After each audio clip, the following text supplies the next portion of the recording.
얼마 전 중국과 한국으로 유튜브 촬영을 다녀온 구독자 87만 명을 보유한 미국 여성의 영상이 전 세계적으로 파장을 낳고 있습니다. 미국에서 태어난 중국인이라고 밝힌 그녀는 자신의 모국인 중국이 궁금해서 처음으로 해외여행을 갔다는데요. 아시아 중 유독 중국에서 고아가 많이 발생하는 이유가 궁금했기 때문입니다. 유튜브 콘텐츠를 위해 촬영을 시작한 그녀는 중국 베이징에 도착하자마자 설레는 가슴을 안고 한 지하철역을 찾았습니다. 그리고 그곳에서 충격의 도가니에 빠지게 되었어요. 갑작스레 벌어진 난투극에 당황한 그녀. 급기야 카메라를 끄고 현장에서 도망 나왔는데요. 그녀는 결국 한국으로의 출국을 결심하고 한국에서 더 충격적인 광경과 마주치게 되었다고 합니다. 그리고 그곳에서 촬영된 영상 때문에 무수한 악플 세례를 받게 되었다는데요. 도대체 그녀가 한국에서 촬영한 영상은 무엇이었을까요? 그리고 왜 전 세계인들은 분노를 금치 못했던 걸까요? 지금부터 자세히 알아보도록 하겠습니다. 안녕하세요. 저는 세계 인구에 관심이 많은 대형 유튜버 니콜입니다. 구독자 87만 명을 보유하고 있죠. 저는 미국에 살고 있는 중국인입니다. 부모님이 두 분 다 중국인이신데 저는 중국을 한 번도 가본 적이 없어요. 태어난 곳이 미국이고 전형적인 중국계 미국인이거든요. 미국에서는 중국을 향한 시선이 그리 곱지 않습니다. 아시아를 차별한다고 하기에 유독 중국인에게만 차별적인 태도를 보이죠. 그 사실을 눈치채고부터 저는 어디 가서 중국인 혈통이란 걸 자연스레 숨기게 되었습니다. 그러나 부모님께 이 사실을 얘기하면 부모님은 미국인들 사고 방식이 잘못된 것이라며 사실상 최대 강국인 미국을 뒤쫓는 나라는 전 세계적으로 중국밖에 없다고 이는 대단한 사실이라고 했습니다. 미국인들이 중국을 헐뜯는 이유는 그저 견제 때문이라고 하셨죠. 그 뒤로 저는 정말로 부모님 말처럼 미국인들이 중국에게 1순위를 빼앗길까봐 헐뜯고 보는 거라고 생각하며 살았습니다. 그러나 저는 최근 충격적인 사실을 알게 되었어요. 부모의 보호가 필요했던 미성년자 때는 부모님이 해주는 저희 모국에 대한 이야기를 곧이곧대로 받아들였습니다. 저는 혈통만 중국인이지 나고 자라길 미국에서 했던지라 중국이 별로 궁금하지도 않았어요. 하지만 성인이 되고 나니까 궁금해지더라고요. 크리에이터가 된 저는 가장 먼저 하고 싶었던 일이 중국인에 관한 콘텐츠였습니다. 그러나 충분한 돈이 없는 상태에서 중국을 자주 가는 것은 무리였어요. 그렇게 미국을 떠나지 못한 상태에서 제 유튜브는 미국에 관한 콘텐츠로만 가득해져만 갔습니다. 미국인들이 중국계 미국인에 대해 적지 않은 인종차별을 했기에 그걸 중심으로 촬영하여 내보냈어요. 미국인들을 헐뜯을 생각은 없었지만 그저 미국인의 실체를 보여주고 싶었을 뿐입니다. 그렇게 엉뚱한 방향으로만 가던 콘텐츠 때문에 제 머릿속에서 중국 방문에 대한 관심은 잊혀져 갔죠. 그러던 어느 날 전 세계 고아 현황과 대안적 보호가 필요한 아동에 관한 기사를 보았습니다. 몰랐는데 1억 5천만 명에 이르는 고아들이 현재 우리 곁에 머물고 있다고 하더군요. UN 에이즈 계획에 의하면 현재 지구상의 고아가 1억 5천여만 명이나 된다고 합니다. 여기서 말하는 고아란 부모 중 한쪽을 잃은 0에서 18세 미만의 아동을 뜻합니다. 부모 양쪽이 다 없는 천의 고아는 수치상 1780여만 명으로 추정되고 있어요. 많고 많은 나라 중에서 대륙별로 보면 아시아에만 6100만 명, 아프리카에는 5200만 명, 라틴 아메리카 및 카리브는 1000만 명으로 거의 개발도상국의 고아들이 전체 고아 중 95%에 차지하고 있었습니다. 이처럼 고아가 대량 발생하는 원인으로는 전쟁, 내전, 자연재해, 질병 등을 꼽을 수 있습니다. 약 10년 만에 종결된 이라크 전쟁의 경우 고아를 500만 명 이상 만들어냈다는 사실 알고 계신가요? 한국 전쟁 당시에도 10만 명 이상의 고아들이 쓰라린 세상 안으로 던져졌습니다. 2004년 12월 26일 쓰나미는 아시아에서 고아를 3,100만 명 이상 만들어냈습니다. 뿐만 아니라 인도네시아 아체 지역에서는 진도 9.1의 쓰나미로 주민의 반 이상인 10여만 명이 사망하기도 했습니다. 이런 사태로 인해 이름하여 쓰나미 고아들이 많이 발생했고 이것은 당연한 귀결이라 여겨졌죠. 그 외에 인도에는 470만 명, 미얀마에는 160만 명, 태국에는 140만 명, 스리랑카에는 34만 명 등이 있습니다. 사하라 이남 아프리카에서는 에이즈에 걸린 부모로부터 수직 감염된 에이즈 고아가 대량 발생하였는데요. 규모가 1600만 명 이상이 됩니다. 정말 엄청난 숫자이지요. 여기에 중국으로 탈출한 북한 여성이 중국인과 결혼해 낳은 19세 미만의 탈북 아동과 청소년 가운데 부모나 친척의 보호를 받지 못하는 탈북 2세가 4,000명에 이르는 것으로 나타났습니다. 민주통합당 박기춘 원내대표가 최근 국가인권위원회로부터 제출받은 해외 체류 북한 이탈 주민 아동 인권 상황 실태 조사 보고서에 따르면 작년 7에서 9월 탈북자들이 많이 거주하는 중국 14개 지역에서 총 100명의 탈북 2세 가정을 찾아가 심층 면접 조사를 했다고 하는데요. 조사 결과 면접 대상 아동 중 21%만이 생모와 함께 살고 있었다고 해요. 홀아버지와 사는 아동이 20%, 조부모나 친척의 보호를 받는 아동이 39%, 기독교 관련 쉼터에서 생활하는 경우가 20%였습니다. 미국 존스홉킨스대와 국내 비정부기구 등에서 추산한 중국 내 탈북 아동 규모 등을 감안하면 중국에서 태어난 탈북 2세의 규모는 2만 3만 명으로 추정된다고 합니다. 그러나 중국에서 탈북자 구출 활동을 펼쳐온 한 선교 단체 관계자는 이렇게 말했습니다.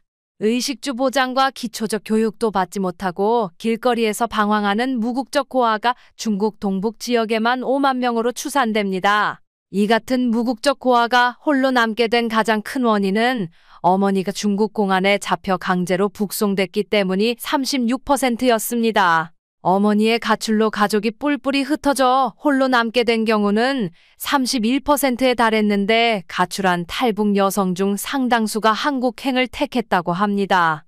여기서 전직 외교부 고위 관리는 경제력이 취약한 중국인 아버지가 아이의 양육을 포기하기 때문에 이 같은 비극이 벌어진 것이다 라고 했습니다. 저의 고아에 대한 관심은 제 유튜브가 자리 잡으면서 더 크게 고착되었습니다.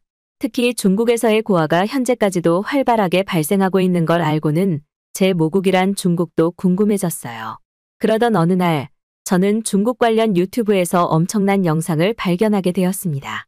저는 한 번도 가본 적 없는 중국이지만 제가 중국인이란 이유로 그 화제의 영상을 부정하고 싶기도 했어요.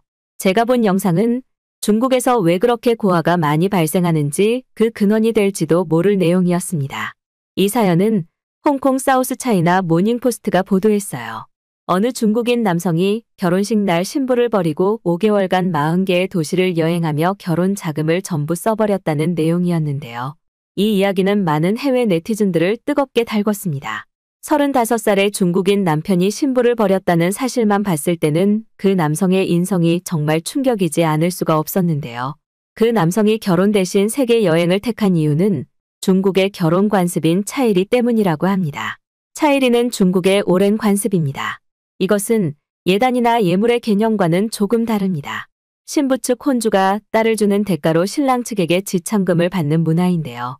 쉽게 말하자면 내 딸을 데려가는 대신 돈을 달라는 의미인 거죠.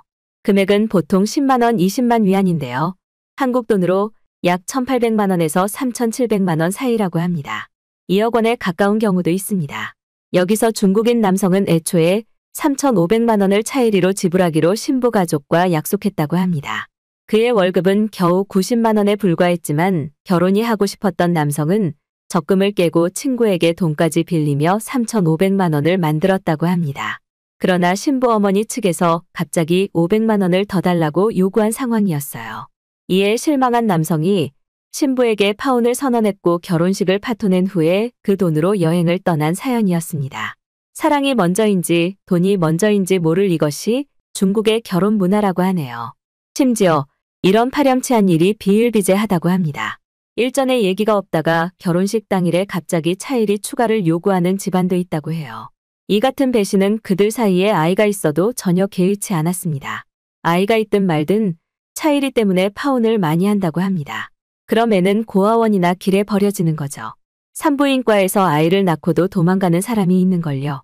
중국은 실제 결혼을 하더라도 돈 문제 때문에 이혼율이 상당히 높다고 합니다. 이 같은 문제점이 갈수록 심해지자 중국의 최고 인민법원과 지방정부가 결국 칼을 빼드는 일까지 생겼는데요. 고액 차일이 단속에 나선 것입니다. 차일이 문화를 완전히 금하는 것은 아니었고 적정 상한선을 지정한 후 그 금액을 초과할 경우엔 차액을 돌려주는 등의 시정 조치 중에 있다고 합니다. 솔직히 중국을 알아보면 알아볼수록 비인간적인 모습을 쉽게 확인할 수 있었는데요. 미국인들이 아시아인 중에서 유독 중국인을 차별하는 이유가 이해될 것도 같더라고요. 무작정 인종차별하는 미국인들이 미울 때가 많았는데 중국인으로서 중국이 처음으로 창피하게 느껴졌습니다. 이건 중국에 관심 없어서 나 몰라라 했던 과거의 감정과는 다른 기분이었죠. 이참에 저는 중국을 제대로 확인하고 싶었습니다. 그제야 잠시 망각했던 중국 콘텐츠를 다시 기획해보자는 결의도 다질 수 있었죠. 제가 기획한 촬영의 취지는 고아를 대하는 중국 시민들의 반응이 어떨지를 알아보는 것이었어요. 아시아에서도 유난히 많다는 중국 땅의 고아들이 주변 어른들에게 어떤 인식으로 비춰지는지 궁금해서 계획하게 된 주제입니다. 저는 그렇게 난생 처음 중국 땅을 밟게 되었습니다. 실험 카메라도 처음 진행해보는 것이라서 친한 지인 2명을 섭외해 도움을 청했어요. 당연히 지인들은 미국인입니다. 우리는 셋 다 중국이 처음인데다가 해외로 나가는 것도 처음이라서 긴장 반 설렘 반인 마음으로 비행기에 올랐습니다. 그리고 중국에 도착하고 거리로 나섰을 때 뭔가 미국에서는 절대 볼 수 없던 동양의 미를 구경하게 되었어요. 미국인들 대부분이 중국을 대놓고 경멸하지만 중국도 미국 못지않은 강대국이기에 나라가 주는 풍경의 아름다움까진 욕할 수 없었습니다. 저희는 베이징 한복판에서 실험 카메라를 진행시키기로 했어요. 이게 정말 될까요? 제 친구 제이가 카메라를 챙기며 물었습니다. 베이징의 분주한 거리로 나서기 전 우리는 한 가지 도전에 직면했습니다. 실험적인 카메라 프로젝트를 위해 우리는 연기를 도와줄 중국의 아이를 찾아야 했습니다. 연기를 도와줄 중국 아이를 섭외하기 위해서 실제 중국의 한 고아원을 찾아갔습니다. 원장님에게 촬영의 취지를 알린 후 아이를 섭외하려고 했죠. 고아원의 문을 두드리며 우리는 조심스럽게 우리의 계획을 설명했습니다. 원장님, 우리의 취지를 이해해 주시길 바랍니다. 우리는 단지 사람들의 반응을 포착하고 싶을 뿐입니다. 첫 번째 고아원에서의 대답은 차가웠어요. 여기 아이들에게 더 이상의 상처를 주고 싶지 않습니다. 원장님의 말에 우리는 당황했어요. 두 번째, 세 번째 고아원도 마찬가지였어요. 모든 곳에서 우리는 이상한 사람 취급을 받았습니다. 중국인은 아이들에 대해 특별한 마음을 가지고 있어요. 고아를 본다면 중국인들은 자신들의 손에 있는 모든 것을 그들에게 주고 싶을 겁니다. 보나마나 그럴 테니 촬영할 필요 없다고 하는 겁니다. 저희더러 쓸데없는 짓 하지 말고 중국에서 떠나라고 화를 냈어요. 막막했습니다. 촬영을 진행하려면 아이가 있어야 하는데 아이를 섭외하지 못하는 난관에 부딪히고 말았어요. 막막했던 그 순간 어떤 방법이 하나 떠올랐습니다. 중국인들이 돈 때문에 이혼하고 돈 때문에 아이 키우기 힘들어서 버리기도 하는 사람들이라면 돈 때문에 아이를 내주지도 않을까 싶은 겁니다. 저희는 중국의 돈의 가치를 환산하여 다소 높은 인건비로 아동을 섭외해 보기로 했습니다. 베이징의 한 초등학교 앞을 찾아갔는데요. 정말 당황스럽게도 말 끝나기 무섭게 바로 섭외되었어요. 중국인이 돈에 이토록 혈안이 되어 있는 줄은 몰랐습니다. 개인적으로 제겐 씁쓸한 부분이기도 하였죠. 그렇게 저희는 중국 땅을 밟은 지 4시간 만에 촬영을 시작할 수 있었습니다. 그런데 이 실험 카메라를 진행하면서 전혀 예상치 못한 일이 벌어지고 말았는데요. 분명 중국인들의 반응을 보기 위한 촬영이었는데 촬영의 방향이 어긋나 버린 겁니다. 첫 촬영은 한 지하철에서 진행하였어요. 지하철은 사람들이 많이 오고 가기 때문에 아이가 어른들 눈에 띄기 쉬울 것 같았어요. 저는 촬영의 취지를 극명하게 나타내기 위해서 초등학생 아이 가방에 얘 엄마 없대요라는 메모를 붙였습니다. 그리고 사람들이 많은 곳을 거닐게 하였죠. 저희는 중국 시민들의 반응을 예측했어요. 아무리 고아가 많은 나라라고 할지라도 상식적으로 부모가 없어 놀림받는 아이를 보고 마음 안 쓰일 어른은 없을 거라 생각했습니다. 원래 아이라는 건 어쩔 수 없이 어른들의 관심과 도움이 필요한 존재잖아요. 의도가 어떻더라도 누군가가 따뜻한 손길을 내밀 것이라 생각했습니다. 당연히 백발백중은 아니겠지만 도움받을 확률이 클 것이라고 봤죠. 그리고 그 실험은 시간이 지날수록 저희를 점점 실망만 시켰습니다. 중국 시민들은 아이가 가방에 안타까운 메시지를 붙이고 다녀도 별다른 관심을 갖지 않더라고요. 본체만 채하는 사람들이 대부분이었습니다.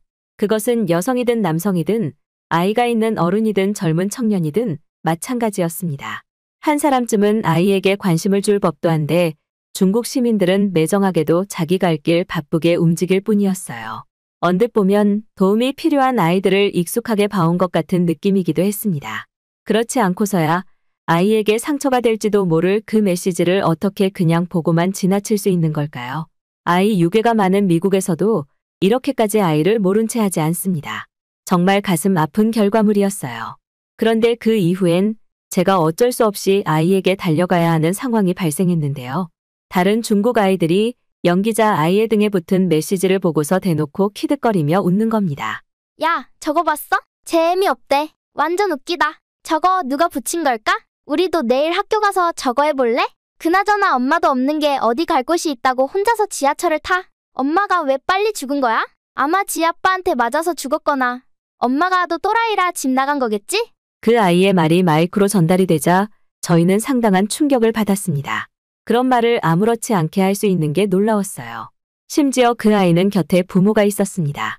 얘, 시끄러워. 누가 듣겠다. 마음속에 있는 말은 조금 더 작게 해. 저런 애들이 진짜 무서운 애들이야. 잃을 게 없거든. 너네 어디 가서 다시는 방금 한 말 같은 말 크게 해선 안 된다. 틀린 말은 아니지만 그렇다고 해서 무조건 입 밖으로 내놔서도 안 되는 말이야. 알겠지? 연기자 아이에게 상처가 컸을 것 같아서 제가 가서 확인해야 했습니다. 제가 등장하니 그들은 급하게 도착한 지하철에 올라탔어요. 결국 남겨진 연기자 아이 곁으로 아이 엄마까지 뛰어왔습니다. 아이 엄마는 이제 촬영을 그만하고 싶다며 돈을 요구하였어요. 저희는 촬영 시간을 1시간 약속했었습니다.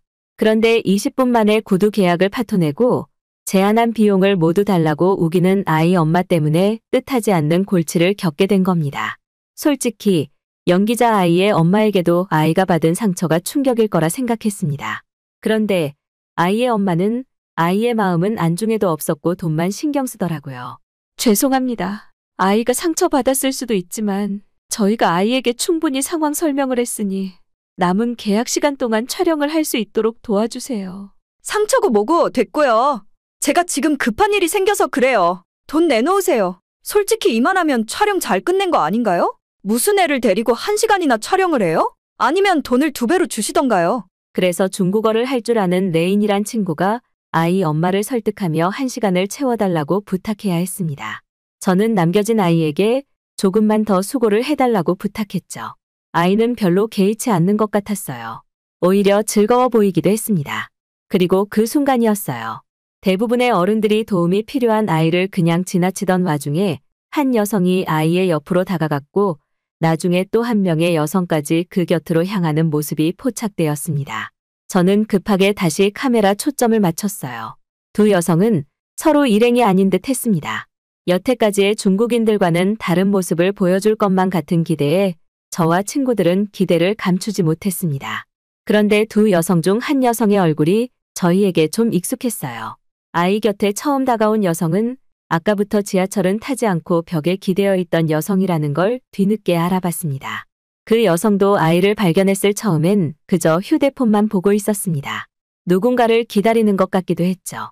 아이의 등에 붙은 메시지를 보는 것 같았지만 어떠한 반응도 안 보이던 여성이었어요. 저희도 그 여성을 보고서 수차례 지나쳐간 중국 시민들 중 하나라고 생각하여 신경 쓰지 않았습니다. 그냥 그때쯤엔 첫 실험 카메라가 망했다고 생각했고 어떻게 편집본을 만드나 괜히 중국에서 이런 시도를 했나 자책만 하였죠. 상상 이상으로 중국의 어른들이 아이에게 전혀 반응이 없었기 때문에 촬영도 별로 길게 이어가고 싶지 않았어요. 그런데 꼼짝도 안 하고 구경만 하다가 신경을 끄던 그 여성이 느닷없이 특이한 타이밍에 아이 곁으로 다가온 겁니다. 이것은 저희의 궁금증을 충분히 자극시켰습니다. 그리고 또 한 번의 예상치 못한 일이 벌어졌어요. 아이를 가운데 두고서 두 여성이 실랑이를 벌이게 된 거예요. 그리고 마이크를 통해 들어온 중국말을 번역하여 듣게 되었는데 아주 큰 충격에 소름이 돋았습니다. 왜 알지도 못하는 애를 마음대로 데려가려는 거죠? 아는 애거든요? 왜 남의 일에 끼어들고 그래요? 나랑 아는 애라서 도와주려는 건데. 아이가 당신을 오늘 생전 봤다고 모른다고 하잖아요. 아는 사이 맞아요. 얘가 좀 지능이 낮아서 그래요. 아줌마가 아이 앞에서 그렇게 소리 지르고 그러니까 얘가 혼란스러워서 저를 잠깐 기억 못하는 것뿐이에요. 얘, 정말로 네가 아는 사람이 맞아? 이 사람 정말 네 엄마 맞아? 아까 나한테 아니라고 했잖아. 도와달라고 했잖아. 한 여성은 아이에게 접근해 데려가려는 중이었고 다른 한 여성은 그런 여성을 상대로 아이를 지키고 있는 중이었습니다. 상대 여성은 계속해서 아이와 아는 사이임을 주장하며 고집 부리더라고요. 아이를 붙들고 정말 기억 안 나냐며 어렸을 적 기억까지 들먹여 아이를 혼란스럽게 하였습니다. 얘, 너 왜 자꾸 거짓말해? 내가 네 이모잖아. 이모가 매일 너 어렸을 때 기저귀도 갈아주고 했잖아. 저런 이상한 할머니가 물어보는 말에 왜 거짓말하냐고. 우리 어서 이 자리에서 뜨자. 정말 이상한 사람들 많다. 이모 손 잡아. 저렇게 구체적인 거짓말도 처음 봐서 저희 역시 놀랐어요. 그런데 참 용감하게도 따지던 여성은 갈수록 더 똑똑하게 상대의 여성을 대처했습니다. 아이에게 질문을 할 때도 너무 사려 깊게 아이가 대답하기 쉽도록 질문을 했어요. 그 덕에 아이는 예 아니오로 간결하게 자신의 주장을 피력할 수 있었죠. 아이가 끝까지 상대 여성을 모른다고 대답하니 이제 여성은 더 놀라운 모습을 보여줬습니다. 아이를 수상한 여자로부터 지켜내기 위해 한 팔로 완전히 아이를 감싸 안았어요. 그러면서 상대 여성을 향해 이 아이는 질문을 정확히 이해하고 대답하는 아주 똑똑한 아이예요. 아이가 당신을 안다면 기억하지 못할 리가 절대 없어요. 미안하지만 여기서 그만 가주시죠. 라고 했습니다. 그리고 마지막으로 아이는 제가 경찰서에 데려가서 부모를 찾아줄 거예요. 라고 하며 아이를 데리고 먼저 자리를 떠났어요. 불과 몇 분 전까지만 해도 그 여성이 아이에게 관심이 없을 것 같아서 기대도 안 했기 때문에 감격이 한층 더 크게 다가온 듯 했습니다. 여성이 아이를 데리고 떠났기에 저희도 카메라를 들고 지켜만 볼 수는 없었습니다. 서둘러 그녀의 뒤를 쫓았어요. 저희는 아이를 정말로 경찰서에 데려다 주려는 여성을 급하게 불러 세웠습니다. 모두 실험 카메라였다는 사실을 밝혔어요. 그리고 여성에게 인터뷰를 요청하였죠. 이번에도 중국어를 할 줄 아는 레이니가 나섰습니다. 그러자 저희는 인터뷰를 시작도 하기 전에 충격적인 이야기를 듣게 되었는데요. 레이니가 중국어로 질문을 하자 여성이 머쓱하게 웃으면서 영어로 해도 된다고 하는 겁니다. 자신은 한국인이라고 말하면서 말이죠. 한국인이라고요? 중국어를 너무 잘하시는데요? 학교를 중국에서 졸업했어요. 결혼도 중국인 남편과 해서 한국 이주 준비하고 있고요. 알고 보니 이 여성은 중국인 남편과 함께 베이징에서 살고 있는 한국인 여성이었습니다. 중국인의 선량한 반응이라고 생각했는데 결국 저희 카메라에 중국인의 선행은 담기지 않았던 거였어요. 예상치 못한 한국인의 등장에 저희는 뒤죽박죽 인터뷰를 진행해버렸습니다. 구경만 하다가 갑자기 나서게 된 그녀의 행동을 물었고 처음에 아이의 상황을 맞닥뜨렸을 때 어떤 기분이었는지도 물었어요. 여성은 그리 놀랄만한 행동이 아니었다며 오히려 민망해하였습니다. 그저 당연히 아이를 구해야 한다는 생각밖에 안 들었다고 하더라고요. 그리곤 한국인 특징에 대해서도 짧게 얘기를 해주었는데요. 한국에서는 아이가 길에서 울고만 있어도 다가가서 괜찮냐고 물어봐요. 보호자가 어딨는지 아이에게 묻는 것이 거의 인지상정이죠. 만약 한국에서 이런 일이 생겼다면 제가 다가가기도 전에 진작 다른 어른들이 다가와서 아이를 구해줬을 거예요. 그런데 여긴 한국이 아니라 중국이잖아요. 중국에선 아이를 유괴하는 범죄가 많아요. 다들 연루되기 싫어서 누구도 선뜻 도우려 하지 않거든요. 제가 나서지 않으면 아이가 정말 위험하겠다고 생각해서 돕게 되었어요. 아니, 저 여자가 아까 그 아이한테 갑자기 다가가더니 맛있는 거 사줄 테니까 자기랑 어디를 가자고 하더라고요. 그거 들으니 의심스러워서 내가 약속 시간도 미루고 여기 계속 서 있었어요. 불안해서 어떻게 내가 여기를 떠나요? 저희는 인터뷰를 다 듣고서 입을 다물지 못했습니다. 너무나 적극적으로 아이를 보호하려고 한 한국인 여성에게 감동했어요.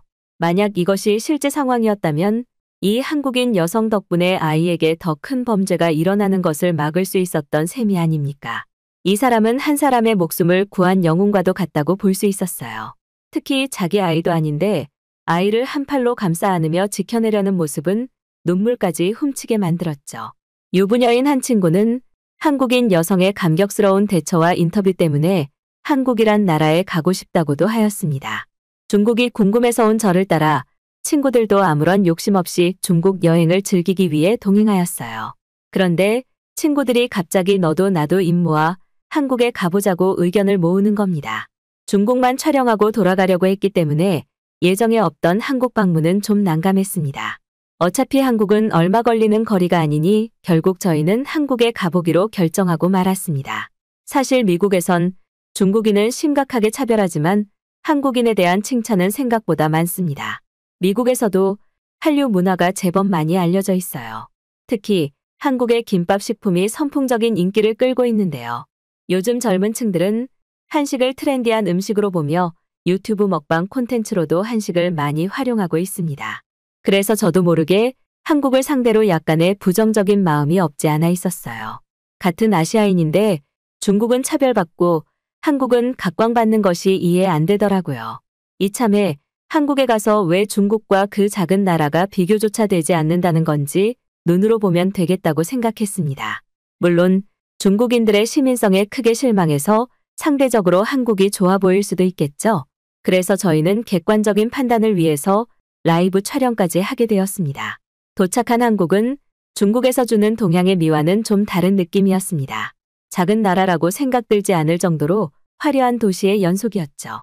저희는 그렇게 대중교통을 이용하여 서울 도심을 눈에 담았습니다. 멀리서 바라보는 중국도 아름답긴 했지만 한국의 도심이 조금 더 세련미가 강한 것 같았어요. 그런데 겉모습만 화려하면 뭐하나요? 중국도 겉모습은 아름다웠고 중국 시민들의 말만으로는 시민성도 우수한 나라였어요. 저희가 중국에서 감동받았던 그 한국인 여성이 중국인들처럼 한국의 이미지를 좋게 포장한 것일 수도 있잖아요. 저희가 직접 실험 카메라를 돌리지 않는 이상 한국인의 시민성은 모를 일이었습니다. 그렇게 저희는 서울 송파구 쪽 놀이공원 인근에서 촬영을 재개하게 되었습니다. 주제는 중국에서 진행했던 촬영 그대로 하였어요. 의외로 한국인 아이를 섭외하는 것은 쉬웠습니다. 게다가 저희가 더 놀란 게 있었어요. 돈을 좀 드릴 테니 저희 실험 카메라에 아이가 나와도 괜찮을까요? 돈은 괜찮습니다. 다만 촬영의 취지를 아이가 잘 이해하고 상처받지 않게만 도와주세요. 아이에게도 뜻깊은 경험이 될 것 같고 저도 실험 결과가 궁금하네요. 그런 아이들의 엄마들의 말에 촬영 시작 전부터 저희는 감동을 받았습니다. 그러나 이 정도의 감동은 감동도 아니더군요. 한국에서의 촬영은 중국계 미국인인 제게 많은 깨달음을 주었습니다. 중국인으로서도 미국인으로서도 부끄럽기 그지없더군요. 처음에 한국인들은 서성이는 아이를 보고도 아무도 관심을 주지 않았어요. 그저 무심하게 자기 갈 길 가기 바빴습니다. 저희들은 중국에서 본 한국인 영웅은 한 명으로도 사실 대단하고 충분한 거라며 애써 아쉬운 마음을 위안 삼았어요. 그런데 어느 한 기점을 기준으로 믿을 수 없는 광경이 펼쳐지고 말았습니다. 놀이공원 인근이라 그런지 젊은 사람들과 가족 단위가 굉장히 많았는데요. 교복 입은 여학생 무리가 아이에게 다가가더라고요. 몇몇은 아이에게 보호자가 없냐고 물었고 몇몇은 아이의 등에 붙은 메모를 몰래 제거하고 있었습니다. 아이가 그 메시지를 평생 모르도록 바로 감춰버리는 거예요. 교복 입은 학생이라면 연기자 아이와 마찬가지로 보호자가 필요한 아이들일 텐데 어떻게 저런 올바른 행동을 할 수 있는 걸까요? 그 여학생들뿐만이 아니었습니다. 자리를 살짝 옮겨 다른 위치에서 아이가 똑같이 서성거렸는데요.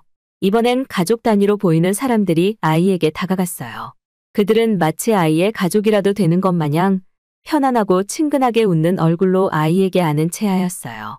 부부로 보이는 어른들이서 아이에게 보호자는 어딨냐고 물었는데요. 본의 아니게 그들의 자녀인 초등학생 아이가 연기자 아이의 등에 붙은 메시지를 보고 아는 체를 해버린 겁니다. 엄마, 이거 뭐야? 얘 엄마 없대. 저희는 여기서 중국에서 보았던 개념 없던 또래 아이가 떠올랐어요. 엄마가 없는 아이를 조롱하다가 떠났던 그 아이는 저희에게 아주 큰 충격을 안겨주었었죠. 한국에서도 아이들은 별반 다를 게 없을 수 있겠다는 각오를 하였습니다. 사실 아이들의 선행은 거의 기대하지 않았다고 봐야 했죠. 역시나 그 한국인 아이는 자기 부모에게 얘 엄마 없대요라고 적힌 종이를 건넸어요. 사실 그 종이를 피해자 아이 앞에서 확인했다면 저는 많이 당황했을 것 같거든요. 그런데 그 한국인 가족은 상상 이상의 모습을 보여주었습니다. 부모인 두 사람도 초등학생 자녀도 누구 하나 당황한 기색이 없었어요. 이거 누가 그랬니? 누가 이렇게 나쁜 짓을 했어? 아주 당당하고도 당차게 메시지를 작성한 자를 탓하기 시작했습니다. 창피해야 할 사람은 엄마가 없는 아이가 아니라 이런 파렴치한 짓을 하는 친구들이라고 연기자 아이의 길을 살려주기도 했어요. 정말 놀라운 점이었죠. 게다가 초등학생 자녀는 어쩜 그렇게 영리할 수가 있는 건지 모르겠더라고요. 아이에게 어디 학교에 다니냐고 묻더니 자기가 그 학교에 경찰을 보내주겠다고 하는 거 아니겠어요. 당연히 현실성 없는 얘기일지 모른다고 생각할 수도 있죠. 그러나 아이의 입장에서 피해자 아이를 위해 그렇게 마음을 베풀 수 있고 위로할 수 있는 것은 대단한 일이라고 생각합니다. 그 가족은 아이를 데리고 근처에 빵 하나를 사서 쥐어주기도 했습니다. 저희가 가지 않으면 그 가족들은 아이의 보호자가 나타날 때까지 일정을 취소하고 곁에 있을 것만 같았거든요. 그래서 저희가 가서 상황을 정리하였죠. 그런 한국인들의 영웅적인 면모는 길거리에서만 이루어진 게 아니었습니다. 저희는 중국에서처럼 서울의 지하철을 한번 찾아가 봤는데요. 역시나 지하철이 무척 복잡하고 산만하더라고요. 사람이 바쁘면 상대적으로 배려심이 줄어들기 마련이잖아요. 그러한 모습을 중국에서 톡톡히 보고 왔으니 아무리 한국인들이 훌륭한 배려심을 가졌다고 해도 지하철에선 다를 거라고 봤어요. 그리고 저희는 이내 한국에 들었던 모든 의구심을 내려놓고 말았습니다. 한국에서 중국의 모습을 찾으려고 했던 도전도 접고 말았어요. 길거리에서보다 더 많은 사람들이 아이에게 관심을 주고 돕는 걸 보니까 이제는 한국인이 대단한 걸 떠나서 한국인처럼 행동하지 못하는 우리가 잘못된 거란 생각이 들더군요. 한국인들 중에 아이의 등에 붙은 메시지를 못 본 사람들은 있어도 그냥 지나치는 사람들은 없었습니다. 아이 뒤로 몰래 다가가 등에 붙은 종이를 몰래 떼어버리거나 아이에게 말을 걸면서 종이를 감추거나 종이를 붙인 어린 친구들의 잘잘못을 알려주기도 하였어요. 너무 감격스럽지 않나요? 제 나이가 겨우 25살이었지만 살면서 감동받아 눈물을 흘려본 적은 처음이었습니다. 한국인들은 자신들이 바쁜 것보다 어려운 사람을 돕는 것이 먼저인가 봐요. 중국에서 했던 한국인 여성의 증언이 한치의 거짓도 없었다는 것을 저희는 받아들이게 되었습니다. 당연히 라이브로 함께 시청하고 있던 네티즌들도 아연실색하고 말았어요. 어떻게 한 사람도 안 빼고 모두가 아이를 도울 수 있는 거냐며 도대체 한국인들은 무슨 마음가짐으로 살고 있는 건지 놀랍다는 반응이 대다수였어요. 저희 채널을 쭉 지켜본 네티즌들은 라이브 채널 말고 녹화본 채널에서도 뜨거운 반응을 남겨주었습니다. 공경에 처한 아이를 외면하지 않고 끝까지 관심을 기울인 한국인들이 너무 자랑스러워요. 맞아. 저게 맞는 거지. 무슨 수를 써서라도 아이를 지켜내는 게 어른이잖아. 한국인들은 정말 멋진 사람들이야. 어떻게 보면 남의 아이일 뿐인데 그런 아이를 자신의 가족처럼 여기며 헌신하는 한국인의 모습이 너무 감동적이다. 특히 한국인들이 나쁜 짓에 더 화내주니까 내가 다 고맙고 눈물이 나. 아마 저 한국인들은 이유를 불문하고 그냥 본능적으로 한 행동일 거야. 대단해. 네티즌들은 한국인들과 친해지고 싶다는 둥, 대신해서 너무 감사하다는 둥, 아직 세상은 따뜻하다는 둥, 많은 칭찬을 해왔습니다. 우리가 망각하고 살았던 마음속의 정의감을 일깨워준 사람들이 바로 한국인들이라며 크게 깨닫기도 했어요. 그리고 촬영에 도움을 준 한국인 아이의 엄마야말로 이 촬영의 진정한 주인공이 아니었나 싶어요. 저희는 촬영에 몰두하느라 몰랐는데 촬영이 다 끝나갈 때쯤 아이의 엄마가 저희에게 무언가를 내미는 겁니다. 놀랍게도 한국 음식인 김밥과 식혜였어요. 아이가 너무 협조를 잘해주는 바람에 촬영이 길어져 봤자 겨우 2시간 남짓이었습니다. 그런데 아이의 엄마는 저희가 일하느라 끼니도 제대로 못 챙기는 것 같다고 간단하게 먹을 수 있는 식사라며 대접을 해주는 겁니다. 너무 놀랐어요. 오히려 아이의 시간을 길게 뺏는다고 나무라야 하는 거 아닌가요? 저희에게 수고가 많다며 끼니를 챙겨주는 사람은 지금까지 관계자 말고는 정말 처음 봤습니다. 저희는 엉뚱한 곳에서 또 눈물이 터지고 말았어요. 친구들도 얼굴이 벌개지면서까지 아이의 엄마에게 감사 인사를 전했습니다. 이 정도면 거의 신의 경지에 오른 마음씨 아닙니까? 저는 이 부분을 절대 편집하고 싶지 않았어요. 초점은 잘 안 맞았을지라도 라이브 방송에까지 담기도록 하였죠. 그러자 제 채널은 겨우 한국인 실험 카메라를 진행했을 뿐인데 해외 네티즌들에게 입소문을 타서 더욱 유명해지게 되었습니다. 한국인들의 시민성 때문에 시간이 흘러도 그 채널의 영상 인기가 죽질 않았어요. 도대체 한국이란 나라는 어떻게 그렇게 외국인들을 홀리는 신비한 무언가를 지닐 수 있는 건가요? 정말 왜 한국인들만 이럴까요? 제가 세계 각국을 돌아본 건 아니지만 한국인들의 시민의식이 좀 유명하더라고요. 다른 나라에는 그런 칭찬이 없거든요. 그런데 한국인들의 시민의식만 그렇게 칭송받는 데는 이유가 있다는 거잖아요. 한국인들은 아이를 소중하게 대하라고 학교에서 교육이라도 받는 걸까요? 이런 나라라면 미국이나 중국의 흔하디 흔한 유아 유괴 범죄도 없을 것만 같네요. 뒤늦게 알게 된 사실인데 실제 한국의 치안도 훌륭하다고 하더라고요. 그건 따로 더 확인해보지 않아도 알 것 같았어요. 한국인들의 양심이 이렇게 다 바람직한데 치안 수준이 낮을 수가 없을 거예요. 아무래도 한국의 교육에 수많은 세계가 모르는 비밀이 있는 것이 아닌가 싶습니다. 제가 볼 때 한국인은 교육적 측면으로 충분히 연구해 볼 만한 대상이라고 생각해요. 우리도 하루빨리 한국의 교육 방식을 도입해야 하지 않을까 싶습니다. 제가 중국에서 살아본 적은 없지만 잠깐 엿본 중국이 굉장히 엉망이었던지라 솔직히 실망이 더 컸던 것 같아요. 뿐만 아니라 미국인 입장으로서도 과연 한국인을 함부로 판단할 수는 절대 없을 것 같습니다. 한국인들을 보면서 강대국이라 자랑하는 미국인과 중국인들의 부족한 점을 너무 많이 느꼈거든요. 저는 미국인이라고 할 수도 없고 중국인이라고도 할 수 없는 애매한 입장이었습니다. 그럼에도 항상 미국이나 중국이나 두 나라 다 강대국이라서 어디에 속해도 저는 세상에서 가장 당당한 인종이라고 생각했어요. 그랬던 제가 한국인 앞에서 참 부끄러워지더라고요. 감히 어느 나라가 한국인보다 국민성이 뛰어나다고 자랑할 수 있을까요? 오히려 한국인들은 겸손하면 겸손했지 그런 배려를 자랑처럼 여기지도 않았어요. 이 부분이 아마 많은 외국인들을 부끄럽게 했을 것이라 생각합니다. 제가 아마 한국계 미국인이었다면 지금까지의 삶이 좀 더 윤택하지 않았을까 싶어요. 적어도 중국을 보고 실망했던 그 마음은 없었겠죠. 제 모국이 한국이라서 궁금한 마음에 한국을 찾게 되었다면 저는 확실히 그런 마음이 들었을 것 같아요. 내가 한국인이라서 너무 다행이다 라고 말이죠. 앞으로 거리에서 지나가다가 한국인이 보이면 정말 반갑게 아는 체 하고 싶을 것 같습니다. 한국인 유튜버 친구도 사귈 수 있었으면 좋겠어요.